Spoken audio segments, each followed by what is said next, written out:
নির্বাচন কমিশনকে আজ্ঞাবহ প্রতিষ্ঠানে পরিণত করতেই রাজনৈতিক বিবেচনায় দলীয় ব্যক্তিদের নিয়োগ দেওয়া হচ্ছে, যা নজিরবিহীন ঘটনা বলে অভিযোগ করেছেন জামায়াতের সেক্রেটারি জেনারেল মিয়া গোলাম পরোয়ার। মঙ্গলবার রাজধানীর মগবাজারের আল-ফালাহ মিলনায়তনে সংবাদ সম্মেলনে এই মন্তব্য করেন তিনি। বলেন, বিএনপির সবার আগে বাংলাদেশ স্লোগান এখন সবার আগে বিএনপি স্লোগানে পরিণত হয়েছে।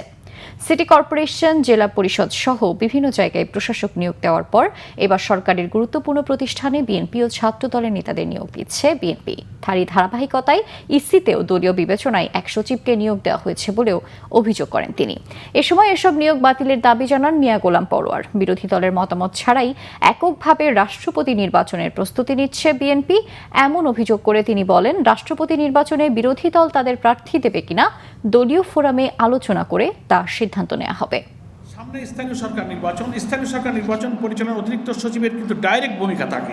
ফলে বিএনপির এজেন্ডা বাস্তবায়নে তিনি আগেও সোচ্চার ছিলেন, ওখানে বসে তিনি কিন্তু বিএনপির এজেন্ডা বাস্তবায়নে ভূমিকা পালন করবেন। ফলে ইলেকশন কমিশনকে একটা আজ্ঞাবহ প্রতিষ্ঠানে পরিণত করার জন্য এইভাবে পলিটিক্যাল অ্যাপয়েন্টমেন্ট দেওয়া হয়েছে, যেগুলো নজিরবিহীন ঘটনা।